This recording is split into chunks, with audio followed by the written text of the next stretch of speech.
오늘 하나님의 말씀 누가복음 12장입니다. 누가복음 12장 1절에서 12절 말씀 교독하도록 하겠습니다. 제가 한 절, 여러분들이 한 절 함께 큰 소리로 교독하겠습니다. 그동안에 무리 수만 명이 모여 서로 밟힐 만큼 되었더니 예수께서 먼저 제자들에게 말씀하여 이르시되 바리새인들의 누룩 곧 외식을 주의하라. 감추인 것이 드러나지 않을 것이 없고 숨긴 것이 알려지지 않을 것이 없나니 이러므로 너희가 어두운 데서 말한 모든 것이 광명한 데서 들리고 너희가 골방에서 귀에 대고 말한 것이 지붕 위에서 전파되리라. 오늘 주이고 그 후에는 능히 더 큰 자들을 두려워하지 말라. 마땅히 두려워할 자를 내가 너희에게 보이리니 곧 죽인 후에 또한 지옥에 던져넣는 권세 있는 그를 두려워하라. 내가 참으로 너희에게 이르노니 그를 두려워하라. 잠재 5마리가 두와 쌀이온에 팔리는 것이 아니냐. 그러나 하나님 앞에서 아니어도다. 너희에게는 심지어 머리털까지도 다 세신 바 되었나니 두려워하지 말라. 너희는 많은 참새보다 더 귀하니라. 또한 너희에게 말하노니 누구든지 사람 앞에서 나를 시인하면 인자도 하나님의 사자들 앞에서 그를 시인할 것이요. 사람 앞에서 나를 부인하는 자는 하나님의 사자들 앞에서 부인을 당하리라. 누구든지 말로 인자를 거역하면 사심을 받으려니와 성령을 모독하는 자는 사심을 받지 못하리라. 사람이 너희를 회당이나 위정자나 권세 있는 자 앞에 끌고 가거든 어떻게 무엇으로 대답하며 무엇으로 말할까 염려하지 말라. 마땅히 할 말을 성령이 곧 그때 너희에게 가르치시리라 하시니라. 아멘. 자, 오늘 하나님께 인정받는 제자란 이란 제목으로 말씀을 전하도록 하겠습니다. 자, 예수를 믿음으로 구원받은 크리스찬들이 세상을 살아가면서 이 다양한 문제들에 직면하지요. 물질의 문제가 우리의 인생에서 참 큰 문제입니다. 부부싸움을 하는 대부분의 경우는 사실 먹고 사는 문제, 이 물질 문제 때문이라는 거예요. 또 염려와 두려움 때문에 고통받기도 하고요. 신앙적인 위선 또 있습니다. 또 세상의 반대와 충돌하기도 하고요. 또 죄의 문제 때문에 이렇게 갈등하기도 하죠. 우리는 이처럼 많은 문제들 가운데 살아갑니다. 크리스찬으로서 이 세상 가운데서 믿음을 지키며 날마다 은혜 가운데 살아가는 것은 결코 쉽지 않은 것 같습니다. 오늘 본문 말씀은요, 이런 질문들에 대한 해답을 우리들에게 줍니다. 많은 문제에 대한 이 질문을 어떻게 우리가 해결할 수 있을까? 오늘 말씀을 통해서 과연 하나님 앞에서 진실한 제자라면 어떤 삶을 살아야 할 것인가에 대해서 살펴보도록 하겠습니다. 제가 이제 3가지 포인트로 말씀할 거거든요. 첫 번째는요, 하나님 앞에서 진실한 제자, 하나님 앞에 인정받는 제자는 첫 번째, 외식하지 않는 삶을 사는 제자라는 겁니다. 1절에서 3절 말씀이고요. 두 번째는요, 4절에서 7절 말씀인데 하나님의 주권을 인정하는 삶을 사는 자라는 거죠. 하나님의 주권을 인정하는 삶. 세 번째, 하나님께서 인정하신 제자는 예수님을 그리스도로 시인한 삶을 사는 자라는 것입니다. 8절에서 12절의 말씀인데 오늘 이 3가지 포인트로 말씀을 전합니다. 우리 첫 번째 하나님께 인정받는 제자들은 어떤 삶을 살아야 하는가? 외식하지 말아야 한다는 거예요. 외식. 1절 후반부에 바리새인들의 누룩 곧 외식을 주의하라고 말씀합니다. 여러분, 예수님 외식을 누룩에 빗대어서 말씀하십니다. 누룩이 뭡니까?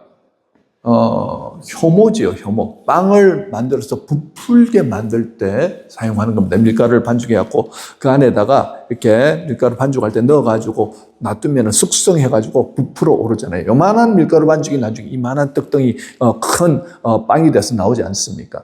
그 역할을 하는 것이 효모, 이스트, 누룩이라고 합니다.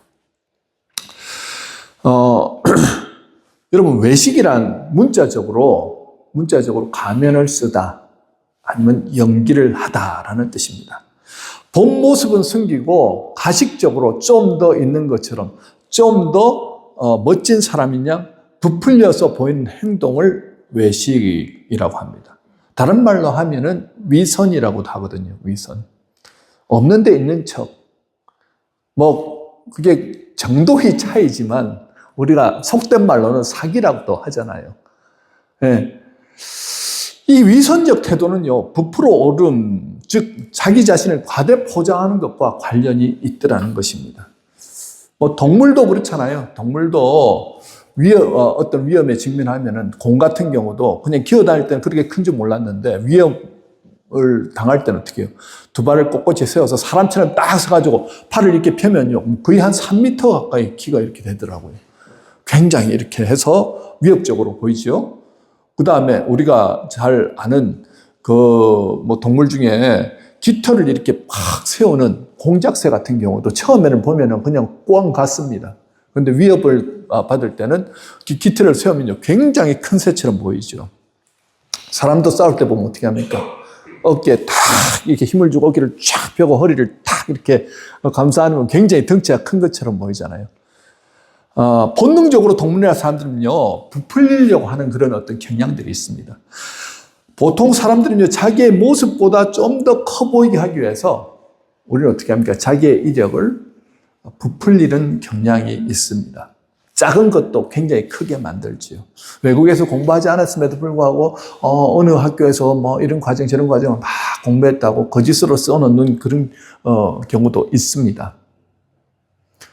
기성세대들은요, 명함에다가 그렇게 앞뒤를 꽉 채워가지고 이력이 10가지도 넘는 분들이 있더라는 거예요. 그걸 보면서 내가 이런 사람이다 하는 것을 그렇게 드러내는 경우도 있고요. 어떤 분은요, 형편이 어려운 걸 뻔히 아는데 지금 전세를 전전하면서 힘든 삶을 사시는데 자동차는요, 최고급, 우리가 말하는 외제차, 최고급 차를 타고 다니면서 그런 분들도 있죠. 분명히 보기에는 형편이 어려운데도 왜 그렇게 자기 자신을 어떻게 해요? 부풀려서 보려고 할까요? 무시당하기 싫다는 거죠. 다른 사람들에게 인정받고 싶다는 것입니다. 바리새인들을 겉으로 보기에는 거룩하고 경건한 삶을 살아가는 종교 지도자들이었습니다. 유대 사람들에게 존경받던 사람들이었습니다. 그런데 그들의 개인적인 삶, 프라이빗 라이프죠. 그리고 퍼블릭 라이프, 공적인 삶이 다르다고 예수님 지금 질타하고 계신 거예요. 속은 씻지 않고 겉만 씻고 꾸미고 깨끗하게 하는 것을 예수님 지금 지적하시는 거예요. 사람에게 잘 보이고 사람들에게 인정받고자 애쓰는 모습이더라는 거죠. 이런 겁니다. 기도하지 않으면서 마치 기도하는 척하고 구제하지 않으면서 조금 구제할 때는 어떻게 합니까? 막 나팔을 불면서 구제합니다. 금식할 때는요, 사람들에게 보이려고 나 지금 금식하고 있어 하는 것을 드러내면서 금식하더라는 거죠. 시장에서 문안받는 것 즐깁니다. 랍비라 칭함받는 것, 또 칭찬받는 것 좋아합니다. 항상 자리에 가면 상석에 앉기를 좋아하고요. 율법 가르치지만 자기들은 율법대로 살지 않는 거예요. 그거를 주님께서 지적하시죠. 그게 위선이라는 겁니다. 그런데 이런 행태는요, 결국은 언젠가는 그 실체가 드러나게 된다라고 말씀하지요. 2절에 보면 뭐라고 말합니까? 감추인 것이 드러나지 않을 것이 없고 숨긴 것이 알려지지 않은 것이 없나니라고 말씀합니다. 그 사람이 어떤 사람인지는요, 평상시에는 잘 드러나지 않습니다. 그러나 결정적인 일을 통해서 하나님은 모든 사람들이 볼 수 있도록 드러내시더라는 거예요. 여러분, 바리새인들의 특징이 위선이라고 그랬잖아요. 왜 위선을 할까요? 그런 생각해 보셨습니까? 왜 위선을 할까요? 진짜 배기는 위선하지 않습니다. 가짜 배기니까 위선하겠죠. 안에 하나님의 영이 임하시고 하나님을 경험하고 하나님의 사랑을 날마다 누리는 분 같으면요, 꾸밀 필요가 없습니다. 잘나 보일 필요가 없다는 거예요. 하나님이 느껴지지 않고 하나님의 은혜를 경험하지 못하니까 그런 척 할 수밖에 없는 거예요. 하나님이신 그분을 알아보지 못하고 바리새인들이 어떻게 합니까? 자꾸 예수님이 위선하는 그들의 잘못을 지적하니까 화가 나서 자꾸 예수님을 공격하잖아요. 하나님이신 그분을 알아보지 못하더라는 거예요. 여러분, 우리는 어떤 모습으로 신앙생활을 하고 있습니까? 우리의 모습 가운데 위선적인 모습 없으십니까? 알긴 다 알아요. 열심히 신앙생활 한다고 이제 주일 예배 나서 정말 그 먼 거리를 30분에서 1시간 이상 달려가지고 이 자리에 나오신 분들 대단하신 분들입니다. 그런데 정말 주님을 내 삶 가운데 주인으로 또 성령의 인도하심으로 주님과 친밀한 교제를 나누면서 주님을 느끼시면서 신앙생활을 하고 있느냐는 거예요. 그러면 여러분들은 이미 신앙생활 잘하고 계신 분들입니다. 위선하지 아니하고 주님의 인도하심을 따라서 그렇게 매일매일 기뻐하며 감사하며 찬양하며 살아가고 있는 분들이라는 거예요. 그런데 왜 예수님이 바리새인들의 위선을 조심하라고 그렇게 말씀하십니까? 우리가 이 세상 가운데 살아가면서 사탄 마귀의 유혹을 받고 살아가다 보면 우리도 모르는 사이에 어떻게 해요? 바리새인처럼 형식적이고 종교적인 신앙생활을 할 수 있다는 거예요. 예수님의 영이 분명히 임한 것을 느꼈고 그 첫사랑을 경험하였고 그래서 나는 하나님의 사랑이라는 것을 믿고 살아가는데 어느 순간에는 그것이 형식적이고 종교적으로 치우쳐서 그렇게 아무런 의미 없는 아무런 느낌도 나는 느끼지 못하고 그러니까 억지 신앙생활. 여러분 억지로 하는데 은혜가 얼마일까요? 제가요 고등학교, 대학교 때까지 열심히 교회를 다닌 사람입니다. 제가 몇 차례 말씀드렸잖아요. 주일날 교회에서 예배를 드리지 않으면 저는 하나님 앞에 벌 받는 줄 알았어요. 그래서 어릴 때부터 부모님이 다른 거는 다 용서하는데 주일날 예배 안 드린 건 용서 못한다 해서 저는 부모님한테 효도하는 마음 또 부모님한테 칭찬 듣기 위해서 첫 번째는 교회를 갔습니다. 그리고 두 번째는요 하나님 앞에 벌 받지 않기 위해서 그리고 주일날 예배를 열심히 그래도 성수하면은 하나님께서 축복하실 거야 라는 기대감으로 신앙생활을 했어요. 그런데 그렇게 신앙생활하고 딱 예배가 마치잖아요. 그러면 야호 하고 나가서 세상 가운데서 보타며 살았습니다. 하나님의 은혜, 하나님의 능력, 그 예배 가운데서 하나님의 말씀이 나한테 들어오지 않더라고요. 은혜가 임하지 않으니까 신앙생활하는 게 재미가 없는 거예요. 목사님의 말씀이 설교가 그냥 자장가로 들립니다. 아무런 말씀으로 내 안에 변화가 일어나지 않는 거예요. 내가 왜 이렇지? 나는 교회를 오래 다녔는데 왜 나는 정말 은혜 받고 눈물 흘리고 기도하고 이런 사람들은 왜 저 사람들은 은혜를 받는데 왜 나는 요 모양 요 꼴이지? 왜요? 가짜 비기니까 그렇죠. 부모님이 믿는 신앙으로 신앙생활을 했다는 거예요. 여러분 우리 가운데 바리새인적인 모습이 있지 않는 걸 잘 살펴보셔야 됩니다. 하나님께 인정받는 제자로서 살아갈 때는요 하나님이 느껴져요. 하나님의 사랑이 느껴지고 하나님의 인도하심이 느껴지고 하나님의 보호하심이 느껴집니다. 그러면서 어떻게 해요? 주님 뜻대로 살기로 했네. 그렇게 말씀 따라서 사랑을 전하고 기뻐하면서 살아가니까 그 입술에는 뭐가 나옵니까? 감사가 나오죠. 찬양이 나오죠. 네. 바리새인처럼 살아가니까 힘든 거예요. 사람들 눈치를 봐야 되잖아요. 내가 지금 30년, 40년을 신앙했는데 나는 다 안다고 생각했는데 내 안에 드러나는 모습은 nothing이더라는 거예요. 여러분 성령이 임하시잖아요. 그러면 나를 다 녹여놓으세요. 나 안에 있는 더러운 것들, 나 안에 있는 잘된 모습들을 회개케 만드시고 하나님의 사람으로 성령께서 어떻게 나를 구비시켜 가십니다. 우리는 그렇게 생각하잖아요. 교회를 오래 다니면 진짜 백의 신앙이 된다. 물론 그럴 수도 있고 아닐 수도 있습니다. 진짜 백의는요. 보이지 않는 영이지만 성령이 역사하시는 것을 느끼고 성령과 동행하면서 그분의 인도하심을 따라 살아가다 보니까 나도 모르는 사이에 어떻게 해요? 변화가 일어나더라는 거죠. 흉내 내지 않아도 되더라는 것입니다. 사람들에게 보이기 위해서 선을 행하고 사람들에게 잘 보이기 위해서 행동할 필요가 없더라는 거예요. 왜요? 한 가지입니다. 예수의 영이 함께 하시니까 그 안에 빛이 임하고 그 빛 안에서 말씀대로 순종하다 보니까요. 선한 영향력이 흘러가더라는 거예요. 여러분 바리새인인지 아닌지 무엇을 통해서 알 수 있냐면요. 디모데후서 3장 5절 말씀 우리 함께 읽을까요? 시작. 경건의 모양은 있으나 경건의 능력은 부인하니 이 같은 자들에게서 내가 돌아서라. 수십 년을 신앙생활을 했는데 경건의 모양은 있는데 경건의 능력이 나타나지 않는데 그럼 탄식하셔야 됩니다. 예수 안 믿는 사람처럼 맨날 투덜투덜거리고 맨날 불평불만하고 하나님이 없는 것처럼 두렵고 걱정 근심하면서 살아간다고 한다면요. 지금 그 모습은 오늘 본문에 말씀하시는 바리새인들의 모습과 흡사 닮아 있다는 거예요. 아니, 목사님, 경건의 모양이 뭐고 경건의 능력은 뭡니까? 성령께서 임하심을 통하여서 우리 안에 맺혀지는 성령의 열매들이 있습니다. 그 열매들이 선한 영향력으로 흘러나온다는 거예요.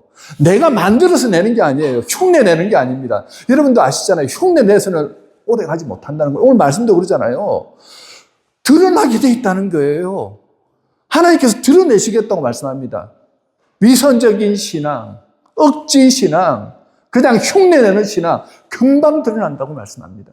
그런데 진짜 백의 신앙, 예수를 만남으로 주님의 말씀 가운데 들어가면서 성령의 역사하심을 통하여서 내 안에서 드러나는 성령의 열매들을 통해 가지고 그 사람이 진짜 백인지 그 사람과 하나님이 동행하시는지 알게 된다는 거예요.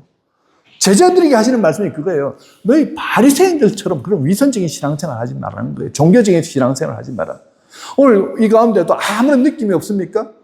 보이지 않는 하나님 내가 믿고 의지하면서 주님께서 오늘도 우리에게 말씀하신 것을 듣지 못하고 마치 영의 눈이 감기고 영의 귀가 닫힌 채로 지금 무엇을 어떻게 해야 될지 몰라서 막막한 가운데 오신 분들이 있습니까? 오늘 그분들에게 주님 주신 말씀이에요. 다시 내게로 오라는 말씀입니다. 회개하고 자복하고 나를 찾고 나를 구하면 그때부터 주님께서 말씀하시고 주님께서 인도하신다는 거예요. 오늘 주님께서 주신 이 말씀을 내게 주시는 말씀으로 받고 아멘, 주님 내가 돌이키겠습니다. 회개함으로 나아갈 때 그때부터 다시 어떻게 해요? 주님은 세미한 음성으로 우리를 인도하신다는 거예요. 첫 번째가 뭐라고요? 바리새인처럼 위선적인 신앙생활 하지 마라. 두 번째는 무엇입니까? 오늘 두 번째, 하나님의 주권을 인정한 삶을 살아가라 말합니다. 하나님이 인정하시는 제자, 하나님의 주권을 인정하라고 말씀합니다. 여러분, 하나님의 주권을 인정 안 하시는 분이 있습니까? 다 하나님 주권 인정하시잖아요. 맞죠? 그런데 오늘 제가 여러분들에게 한번 질문을 해볼 겁니다. 정말로 하나님 주권을 인정하시는가? 오늘 본문 이전에 누가복음 12장 53절에 보면요. 거기서 나오실 때 서기관과 바리새인들이 맹렬히 달라붙어 여러 가지 일로 힐문하고라고 말합니다.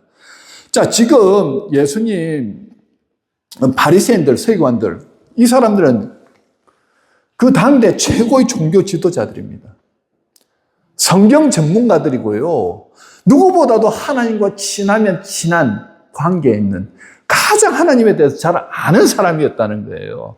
그런데 그런 전문가들 앞에서 예수님이 목수 출신 아닙니까? 배운 것도 없는 저 목수 출신이 자기가 어떤 영적 능력이 있다고 우리를 막 꼬집어서 비난하고 힐난하는 거예요. 그러면서 예수를 죽일까 궁리하는 모습 드러나기 시작합니다. 제자들이 그때 어떻게 해요? 위기감을 느끼죠. 그때 예수님이 하시는 말씀이 뭡니까? 너희가 정말 두려워해야 할 대상은 사람들이 아니라 하나님이다라고 말씀하시는 거예요. 여러분, 돈이 주인 노릇하는 세상에 정말 끊임없이 우리 마음에 두려움이 다가오지 않습니까?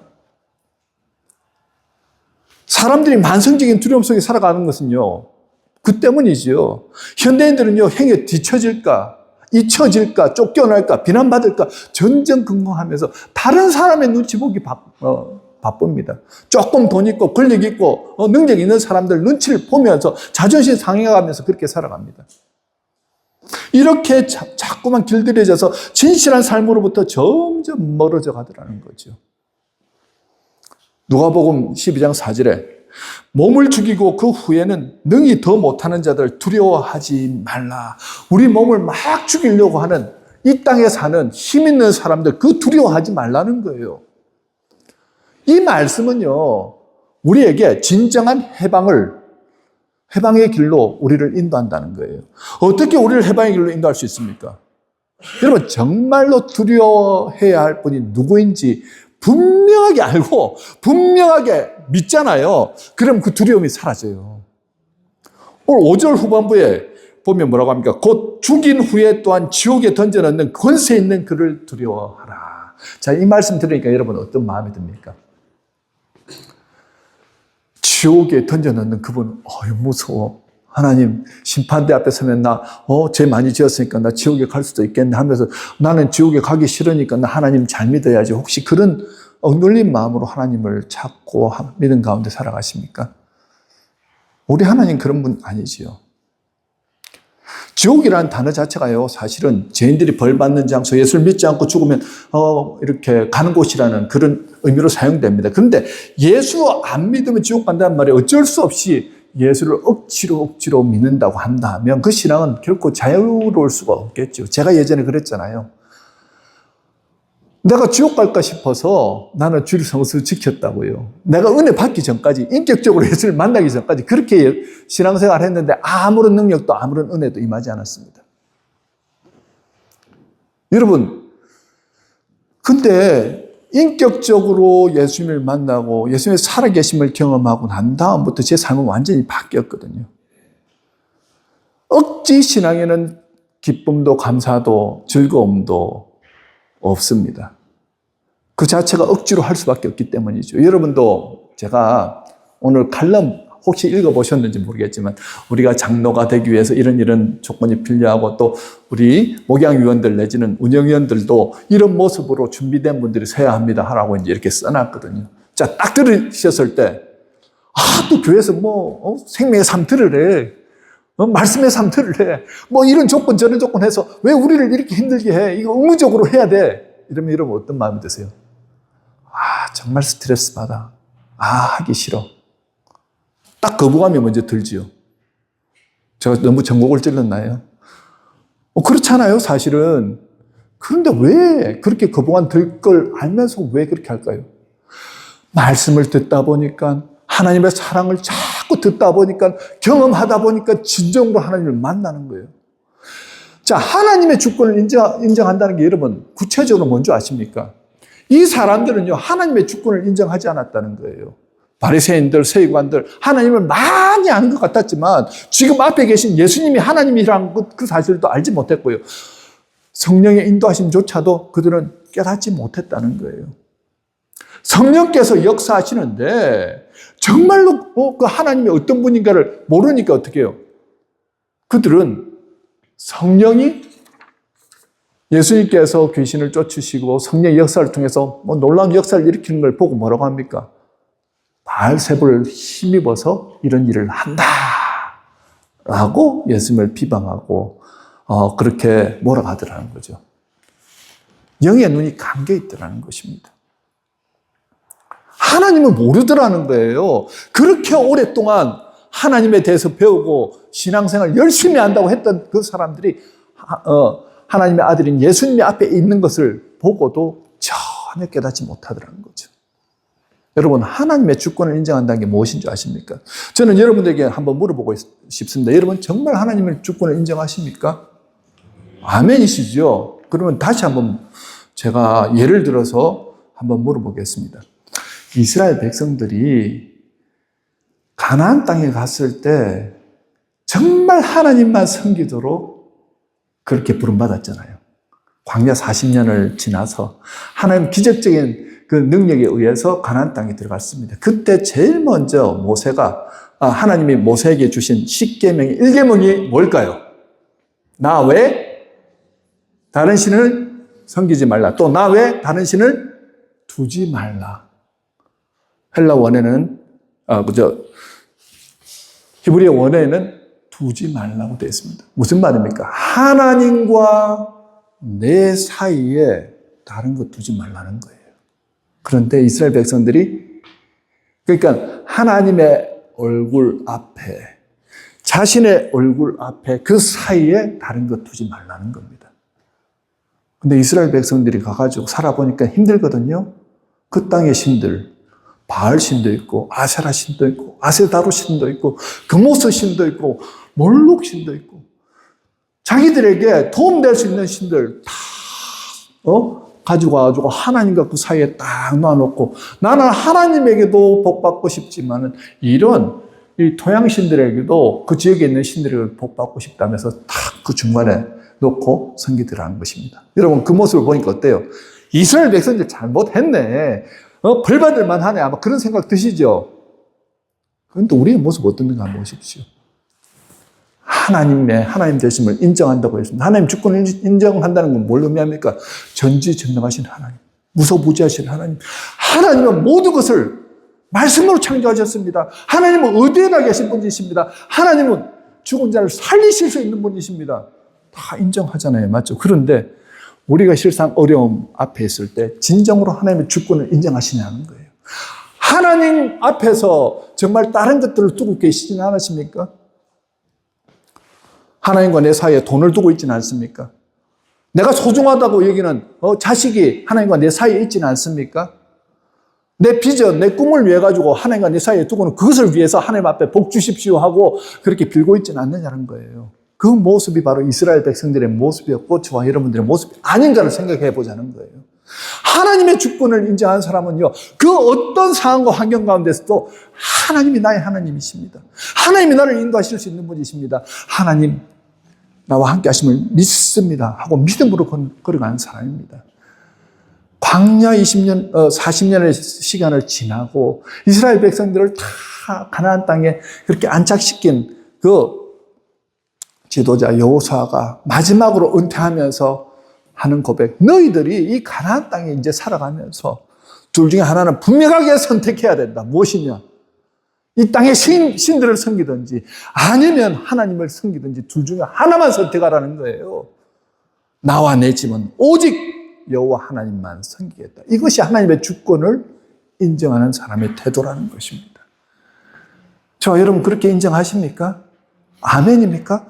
믿음으로서 나가야죠. 그렇게 살아가는 분들이 어떻게 하나님 인정하신 제자고요. 하나님 영이 함께 하시는 분들이고요. 그 입술에서 어떻게 해요? 하나님을 찬양하고 그렇게 경건의 능력이 날마다 흘러넘치는 삶을 살아간다는 겁니다. 아멘. 세 번째는요. 오늘 세 번째 예수 그리스도를 구원자로 예수 그리스도를 그리스도로 시인하는 삶을 살아간다는 것입니다. 예수님은 8절에 뭐라고 합니까? 누구든지 사람들 앞에서 나를 시인하며 인자도 하나님의 사자들 앞에서 그 사람을 시인할 것이다 라고 말합니다. 쉽게 얘기하면 그래요. 교회를 열심히 다녔습니다. 신앙생활 열심히 하고 천국에 딱 갔는데 예수님이 내가 너 뭐 하다 왔느냐 하나님이 이렇게 심판대에서 말씀하시니까 내가 열심히 교회를 위해서 또 복음 전하면서 살아왔습니다 라고 얘기를 한 겁니다. 그러니까 예수님이 너 누구냐? 난 네가 누군지 도무지 모르겠다. 왜 그런 말씀을 하실까요? 자기는 교회를 다닌 거예요. 신앙생활을 했습니다. 그런데 예수님을 그리스도로 주인으로 한 번도 고백하지 않았다는 거예요. 여러분, 그리스도로 주인으로 고백한다는 게 뭘 의미하는 줄 아십니까? 여러분들이 정말 예수를 믿음으로 십자가 그 사랑, 그 은혜를 내가 경험하였습니다. 정말 예수님이 나를 구원하신 구원자이십니다. 나는 천국이 있고 지옥이 있음을 믿습니다. 나는 구원받았기 때문에 난 천국을 갑니다. 그런데 예수를 믿지 않는 저 사람들을 바라보니까 너무 안타깝습니다. 성령이 임해야지 할 수 있는 고백입니다. 그런데 성령이 임하니까 어떻게 해요? 예수를 믿지 않는 사람들이 보입니다. 주님께서 우리에게 하신 말씀, 가장 마지막에 하신 말씀 무엇입니까? 너희가 성령의 권능을 받으면 뭐라고요? 온 유대와 사마리아와 땅 끝까지 이르러 내 증인이 되라. 성령이 임하시니까 나와가지고 복음 전하는 자들이 되더라는 거예요. 교회는 다녔는데 단 한 번도 내가 예수 믿는 사람인지 우리 주변에 있는 사람은 몰랐습니다. 단 한 번도 주님이 그리스도라는 사실을 나는 전해본 적이 없습니다라고 한다면 여러분 아직까지 정말 예수를 믿었는지를 생각해 보시라는 거예요. 성령께서 임하시면 일어나는 변화가 뭐라고요? 예수가 그리스도라는 사실을 전하게 된다는 거예요. 베드로가 3년 동안 예수님을 쫓아다니지 않았습니까? 그런데 위기의 순간에 어떻게 합니까? 예수님을 부인하죠. 그런데 예수님이 부활하시고 그를 이렇게 세워서 사람 낚는 어부가 되라고 하시고 성령이 충만하게 임함을 통해서 어떤 역사가 일어났습니까? 산헤드린 공회에서 그가 잡혀와가지고 하는 고백. 너희가 십자가에 매단 바로 그가 그리스도다는 것을 담대하게 전하지요. 성령이 임하니까요, 두려움이 사라집니다. 성령이 임하니까 누가 뭐라고 해도 나는 예수가 그리스도라는 사실을 전하겠다는 거예요. 여러분, 날마다 이것을 목표로 살아가잖아요. 그러면 여러분들 안에서 성령께서 날마다 역사하시게 된다는 거예요. 날마다 그 분들 안에서 어떻게 해요? 성령의 열매가 무럭무럭 맺히고요. 그분 때문에 어떻게 해요? 복음이 전파된다는 거예요. 그분 때문에 가정이 변화되고, 그분 때문에 교회가 변화되고, 그분 때문에 직장이 변화되고. 예수 닮은 그 한 사람 때문에요, 사회가 변화되고 세상이 변화되는 놀라운 역사가 일어나더라는 거예요. 여러분, 진정으로 행복한 신앙생활 하기를 원하십니까? 저도 그러고 싶어요. 어떻게 해요? 첫 번째가 뭐라고요? 외식하는 신앙 하지 마십시다. 있는 척 하지 말고요. 정말 겸손하게 주님과 날마다 동행하는 저와 여러분들이 되시길 주님의 이름으로 축원합니다. 두 번째는 뭐라고요? 하나님의 주권을 인정하십시오. 자꾸 다른 거 바라보지 말고 진짜 백의 신앙인으로 하나님이 전지전능한 하나님이라는 것을 선포하며 날마다 주님의 도심을 구하며 나가십시다. 하나님이 책임지십니다. 믿으십니까? 세 번째는요, 그리스도의 주되심을 고백하고, 어떻게 해요? 세상 가운데 그리스도를 시인하는 삶을 살아갈 때 주님도 우리가 이 땅에서의 모든 과정을 다 마치고 하나님 나라에 올라갔을 때 주님이 잘 왔다 충성된 종아 하면서 맞이하시는 인정받는 저와 여러분 되시길 주님의 이름으로 축원합니다. 아멘.